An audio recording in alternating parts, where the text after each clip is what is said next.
You're not sure why intro music's playing, not playing, but in the upper left, in the red. He's taking 2 GSLs, trying to make it a third. It's dark. And on the bottom right, in the blue, looking resurgent and incredible in his TVT as well, it's Gumiho. Where did that music come from? Did I just... Oh, it did play. I just had it muted. I had VLC muted because I'm a dummy. That's great. We're good. Let's talk about this game, though, because Gumiho is taking a page out of Bjorn's book, in part. Where is this second barracks? Yeah, it's hiding off on the left side. It's beginning to get scouted out, though immediately dark. Yeah, he's not going to let Gumiho get away with this. No, absolutely not. Not in game number 1. So, you know, it's actually some really nice micro here. Let's fix this. Sorry about that. I was making thumbnails. That's not useful. There we go. Seems like the SCV RNG is not going to be enough to complete it. Okay, you know what? Gumiho, you tried. And I appreciate that, but it's not going to be enough. So the proxy doesn't happen, but of course, Gumiho, he does have this this barracks going down in the natural. Was that? I could have sworn that was more developed than it was. Regardless, this is turning into a Reaper expand, and, you know, Dark, he's got his... his pool going down very quickly here. So pool and that. Okay, so this was pool first, or this was hatch first. But Dark now, you know, there is a world where he potentially maybe sends these first couple lings across and tries to deny the natural. But I can't imagine Gumiho's going to be that greedy. So for now, Gumiho's first punch, his first strike, goes wide, misses badly. And we're just going to have to see what Dark has in store for us from this point, because the map is Dark's at this point. Let's be real. Dark delayed a proxy. Granted, it was an interesting home and away type of proxy. It's probably going to be Master Reap or something, but regardless, you know, Dark gets delayed on that. Or Dark gets the delay on that. Gumiho isn't able to do what he wants. Instead of has to go for effectively a Reaper expand, just slow. Just delayed compared to what Dark would normally do, or what Gumiho would normally do, and that means that now Dark can take his third base just as well as he would like. It means he can go and skip gas for quite a while here. We're verging on 3 minutes, and we still don't have 100 gas. We still don't have speed on the way, because Dark can do, again, whatever he would like, but look at this. It is going to be mech on the way from Gumiho here, and this is an interesting way to do it. Second factory going down, and this almost feels like a Blue Flame idea. Right, just based on the positioning, but we don't see a tech lab going down, so I don't think that's going to be the case. I think we're it's going to be interesting. This might just be for your kind of bog standard battle mech, which, you know, valid, makes sense, but it is going to be interesting to see how Gumiho decides to just come back into this. So for now, there we go, tech lab going down hidden, right? Tech lab hiding in the main base, not in the natural, and that is something. But again, yeah, for now, Hellions on the way. Marines, a couple of them get pumped out to try to kill this Overlord, but it's a single Marine. And that doesn't really feel like it's got the range. So, yeah, this Overlord, you know, you pump it out to make sure it goes down, but I don't think it will. And now, well, these Lings, they're not going to find much of anything either. So, they look for the scout. They don't find it. Although, this is, that's actually a really cool wall. So, take a look at this wall right here. No structure walls, this.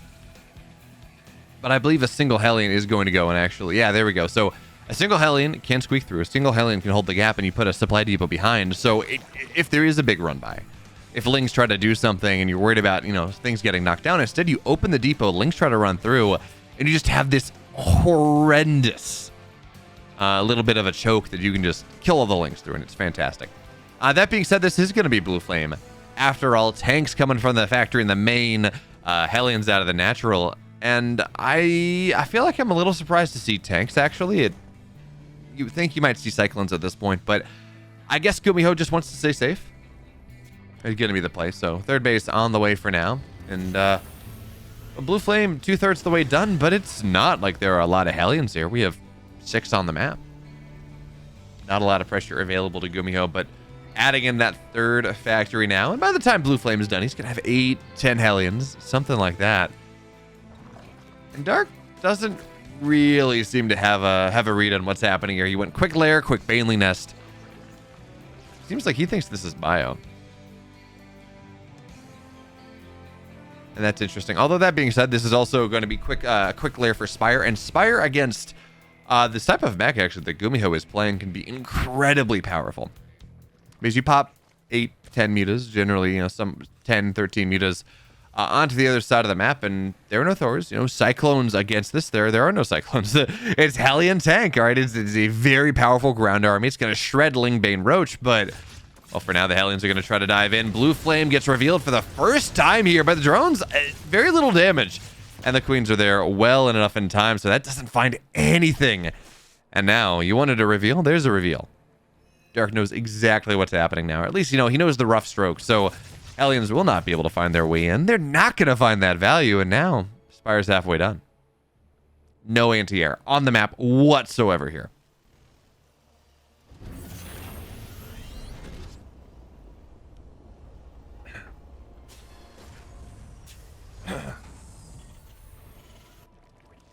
Excuse me. I took a brief sip of tea and I'm dying.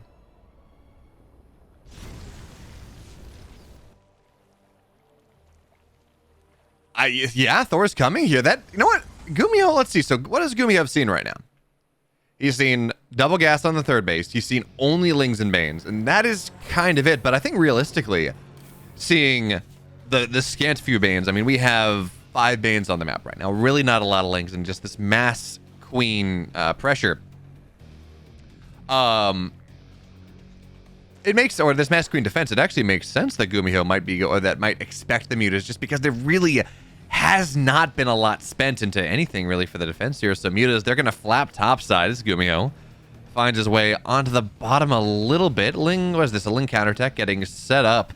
And we got double Thor drops. No, Gumiho, we talked about Gumiho maybe having the read here, but instead, he's going to go for a big sniping force here. Thor's in the medevacs, but now he can find the mutas, drop him right on top. And this is just the first blush of damage. Dark doesn't find it at all.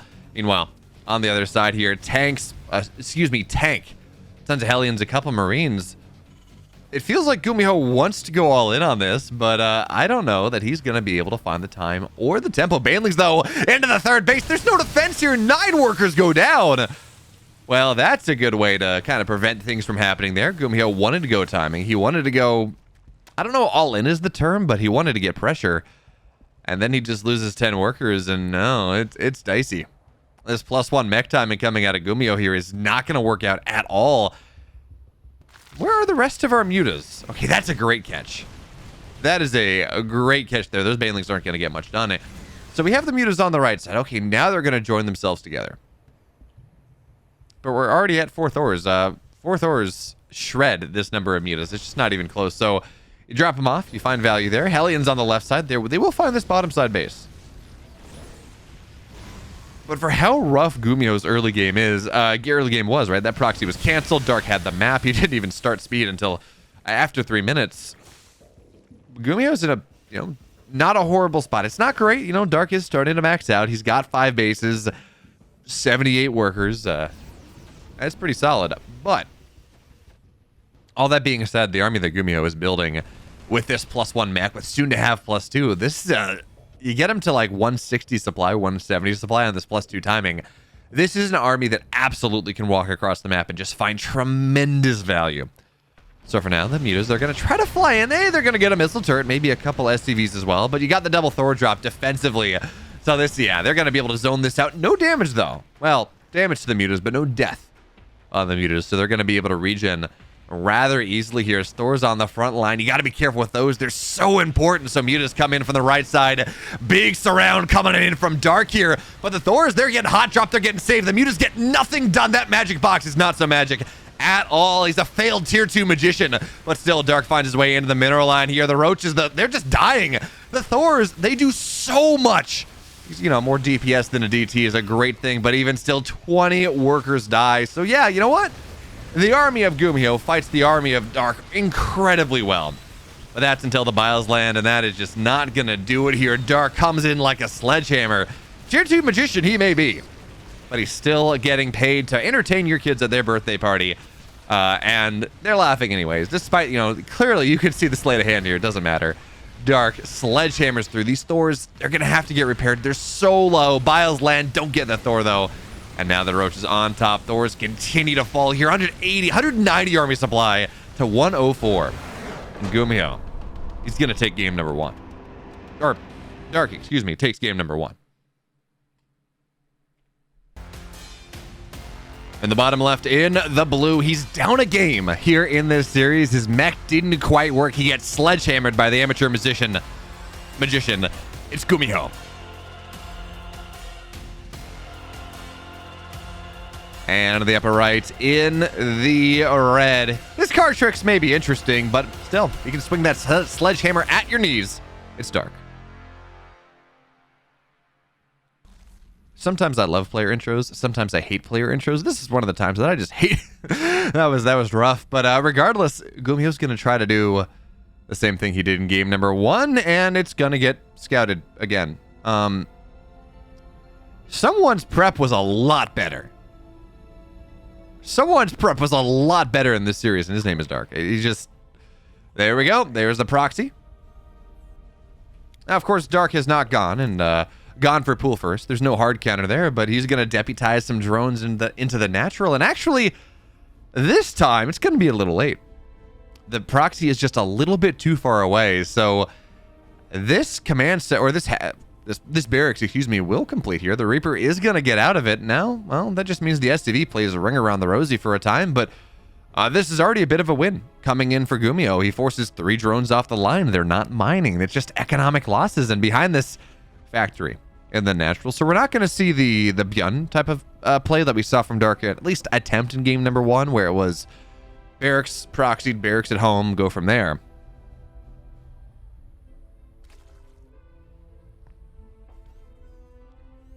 But even still, we're going to have to see how this was. So this is now Gumiho able to play the game that he wants to play. And again, minor advantage there. He was able to pull drones off mining just a little bit, dropping a bunker in the natural, and this is not a super scary bunker. In fact, you know what? The SCV's just going to run away. He cancels the bunkers. It's not worth it, but he can maybe. No, he's not going to get a drone. Second one runs away, and here come the Lings out. They're on creep. So Gumiho actually has to be very careful here that he's going to be able to jump down onto the low ground. Barely makes it, doesn't get zoned out, and now run away. Find a fight another day. He's just going to have to sit on the natural for the time being. And again, a minor advantages for Gumiho. He doesn't get a worker, but he forces a gas cancel early. He forces out a bunch of extra Lings. We're looking at 8 Lings instead of 6, instead of 4. He's denying natural, mining at the natural for a little bit. It's 20 out of 16 in the main. So yeah, these are minor advantages. The question though is whether he's going to be able to turn it into a major one. So for now, third base about halfway done here. Hellion, I like this move from the Hellion. Just put it below the ramp. Say, yeah, Lings, come fight me. Come fight, you want to. And then the Hellion, barbecues them onto the low ground. But for now, that's not going to happen here. Is now, it's going to be 3 Reapers. It's going to be 2 Hellions. And now we should see the barracks start to fly back home. And that's not going to be a dead drone, but it will be a bunch of dead Lings here. This is actually a lot of damage. KD8 charge as well, trying to get on top of the Queen. The high energy one, second Hellion joins the fray, but a Reaper died. And that's not what you want. So the Reaper will fall down. Second one getting low here, trying to get the drones, but he's just not. They're not going to go down at all. You're just tracked into a corner. The Hellions will fall. Oh no, Gumiho. You have sacrificed all this. It's nothing. You sacrificed it all for... You got 1 drone. That is not worth doing, even as the Ling will somehow find its way into the main. And Dark realizes that, okay, that natural only just now completed. That's not great. For Gumiho, it's great for me. Your natural only just completed. You got a couple Lings of mine, and you got 1 drone. It's just not looking good. And behind this, Gumiho, he does have round 2. Battle cruisers are on the way, and I mean, that's powerful. That's something. Oh, even without speed here, it's another dead Reaper. That's 3. Or 4, actually. That's 4 dead Reapers there. No, I guess it is 3, actually. I guess when I thought a Reaper had died, I guess Gumiho had actually just pulled it back quite a bit. Even still.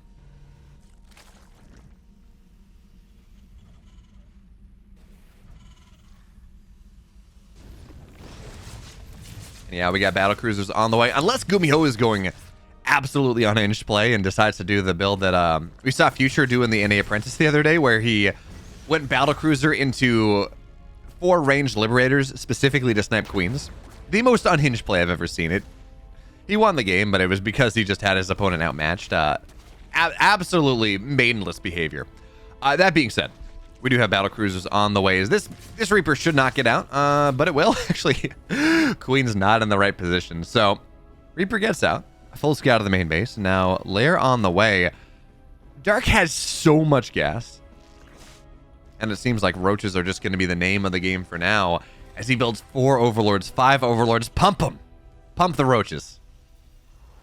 He's going to make that happen. So, Dark, you know, despite being a roachy boy, actually, this is just fantastic for him. There's going to be 1 Yamato done, and Dark is just going to be able, if that's what he wants to do, to just run across the map. Just flood of roaches, find your way into the natural, and yeah, 1 battlecruiser, even with Yamato, it doesn't do it. Not nearly enough. So Ling's in the main. Roach is now starting to get made, but Dark is still building drones. He's not pumping roaches to the point where he would just run across the map. As now battlecruiser number 1 is done. Yamato halfway here. And we have no spores. Actually, no, we do have a couple. Never mind. So there's 1 spore right there doing a little bit of damage. Queen's in the main. Queen's in the natural. This battlecruiser gets a couple drones. Not bad. And the Queens are going to have to waddle over. Spore takes half damage. Hellions thinking about diving in, but absolutely... Well, no, never mind. They're going to find value after all here. Even with the split, it's good, but the lineup is there. 6 workers go down, and Gumiho, he's starting to find a little bit more. Just a tiny bit. But still, that... Given how rough the early game started... this game started, I mean... This is pretty solid, and the other interesting thing about this, the super cool thing about this is that Gumiho, this is BC Mech, or excuse me, this is BC, this is Yamato, this is double gas on the natural very early, and all of those reads say, yeah, you know, Gumiho's going Mech. Gumiho's going bio. He dropped a couple additional barracks here, and yes, Stim is going to be very late. Even still, Dark is going to be caught totally off guard by this.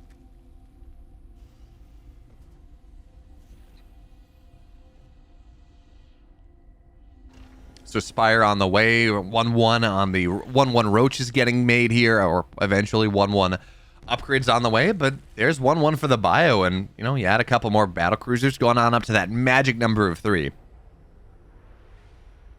Actually, that's a good question. Did Dark scout the... Although, even realistically, seeing this barracks with the reactor is not really a tell, because of the kind of the situation that Gumiho is in. You can kind of assume that Gumiho might just be scrambling to make sure that he has stuff. To make sure that he has just enough stuff to defend some potential roach pressure. So building Marines just because you have the production structure for it. And of course, Hellions won't do all that much. So you don't really want to reactor your factories at this point in the game anyways. Is this, well, battlecruisers find their way in again. A couple more workers go down. That's a low battlecruiser though. Seems though that he's going to be able to find his way out. 9 corruptors on the way, and Ling finds his way into the natural. And this is a dead battlecruiser actually. Got to teleport. Oh, no, it gets out. It gets out right here. Second one falls out as well, and I really thought Gumiho was going to lose that. But instead, his battlecruisers get out. He's got 3 of them on the map. Here, just this nice hit squad, this perennial damage that you're going to be able to hit with. And now Stim just about halfway done. 1-1 the same.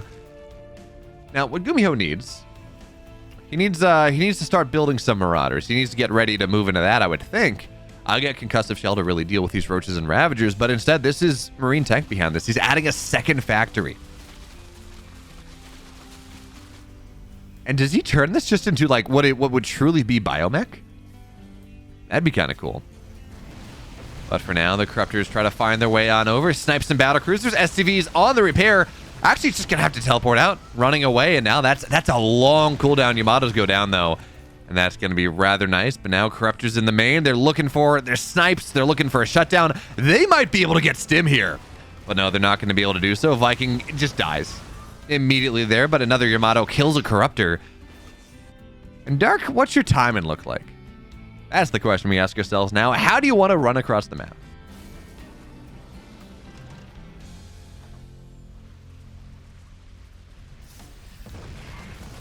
For now, the sensor tower will fall down here, and that's just a little bit less vision. that Gumiho has is he's trapped on his side of the map, but his supply's not terrible. He's got 1-1. Combat shield's on the way, +2 attack getting started here. And we're looking at 5 tanks. He's going to have 7 very quickly. This is holdable. It's not easy, but this is holdable for Gumiho if he does it right, if he has things split properly. But the tanks are exposed, so the roaches get on top of him. One will fall. Second one dies very quickly here. And the battle cruisers, they cannot contribute to the fight. The corruptors are oh so very powerful. They're going down. Mass repairs keeping things alive. One battle cruiser falls, but the rest of this army here is just dead. It's in the ground. It's not going to matter. Gumiho, we said it was holdable, but not against Dark, not against the master of roaches himself. The tank on the high ground finds nothing here at all. And the battle cruisers, they continue to fall. Roaches, Ravagers, they got to run away, but the corruptors, they've done their duty. They've done their, actually, maybe not. Never mind. They're going to have to get out too. But, even still, 187 supply to 119. Gumiho is just, he took that fight without combat shields. That was, his bio army was lacking 20% HP. And now Dark is doubling the army supply right now. And yeah, you know, other corruptors super useful? Not really. Does it matter? Not really. Roaches, Ravagers, they're going to find their way in once again. Battle Cruisers just getting sat upon here. Bile seemed to hit as well. And Gumiho, well, he's going to fall down too. Game 2 goes the way of our Korean Zerg. And now Dark, one map away from yet another GSL Finals.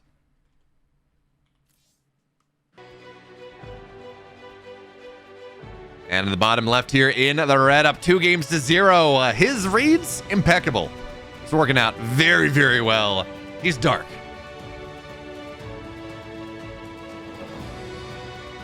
And in the middle of the map, in the blue, down 2, looking for the reverse sweep. It's Gumiho.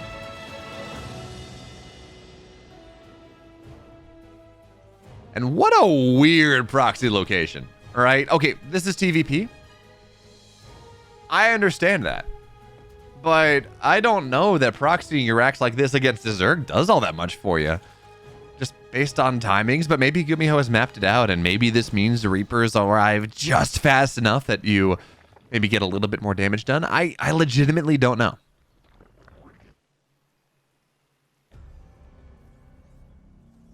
But I am very, very excited to find out. So for now, Barracks is done. We're going to see a Reaper get started out here very quickly. And actually the SCV... Okay, so what we're going to see happen here is this is a very TVT idea, where the Reaper and the first SCV, they run together. SCV buffers for the Reaper a little bit. Never mind.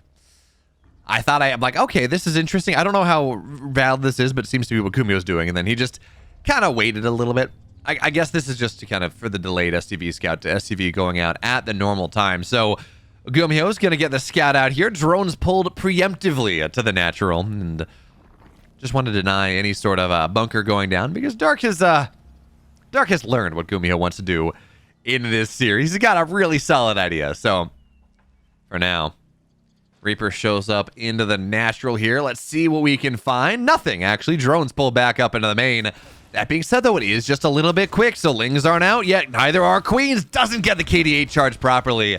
And now, well, Lings are out. Reaper has to back up for a second. Doesn't quite find the value that he wants. And let's see what happens here. Yeah, actually, okay, cancel there too. So Reaper doesn't get much, and actually Lings almost got a surround there on the first Reaper, which is not what you want. But behind this, single Reaper. Single Reaper. Marines may just kind of defensively to make sure that you're okay before you float your barracks back home, but what is happening here? This was Proxy Reaper. Build a couple Marines to make sure you're somewhat safe, and then not trying to hide this as 3CC at all. Building your third command center in the wall. Dark reactively immediately drops the Roach Warren. Of course you do. You got 2 games to play. You got 2 games to give. What is this build, Gumiho? There's no way this works, right? Like, this is far too greedy.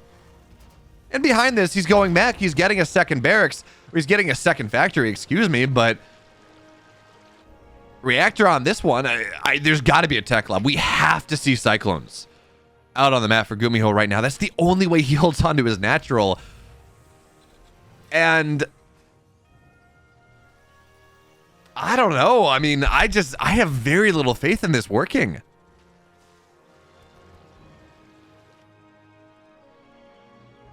Roach is on the way now. Speed done. And maybe the command center completes, but there's stim. He's gonna fake stim. It doesn't matter, Gumiho. You're pretending that this is something that it's not. You're pretending that this is bio. Who cares? The roaches are gonna run across the map right now. You're not gonna get that tech lab. You're not gonna be allowed to keep that tech lab, regardless of what you're hiding. There are roaches on the way. Who cares that it's stim into blue flame? This is just... Gumiho has gone big brain play. He's gone like 500 IQ. And he forgot that a caveman with a club can just go hit him upside the head anyways. It doesn't matter that you're solving quantum physics. The caveman can still smash your brain open. And the Lings, they filter the Hellions out anyways. The first time that Gumiho's aware of this, he's totally zoned out. Roaches are going to cancel this stim. That's the first part of it. Granted, stim doesn't matter anyways. First tech's getting made. And that's going to have to be something here. Biles get dropped. SCVs get pulled over, and they're just going to go down. They're going to die. Hellions on the backside here. They're going to fall here as well. At least they have to avoid things. So Ling is starting to shell away. The stim, I don't know why Gumiho's... I mean, he's going to have to... He has to because it's the wall. Ling's on the backside. Kill Hellions too. And now stim pack does find itself denied. Best chance for Gumiho right now is that he goes and he gets enough of this army that Gumiho never checks the main and assumes it's still going to be bio, but the amount of Hellions that are popping out says no. And the tank. Hellions and a tank here should tell Dark everything that he needs to know. So now, command center seems like it's going to get up, but 7 workers have died. Very little mining on the natural, and yeah, this is, Blue Flame's done. Okay. That's good against the Lings, I guess. And actually, this is a great wall. It's going to have to be the only thing that keeps Gumiho alive. The Biles don't land, but Lings are on the SCVs, and that really is all that matters. Yeah, sure, you know, Blue Flame is great against Lings. It's going to be trapped on top. 20 workers go down. It's a dead tank here as well, and Gumiho... Caveman beats a rocket scientist every day of the week. Apparently, that's what Dark taught us here. And Dark takes the third and final game in this series. He moves on to a date with Maru in the finals.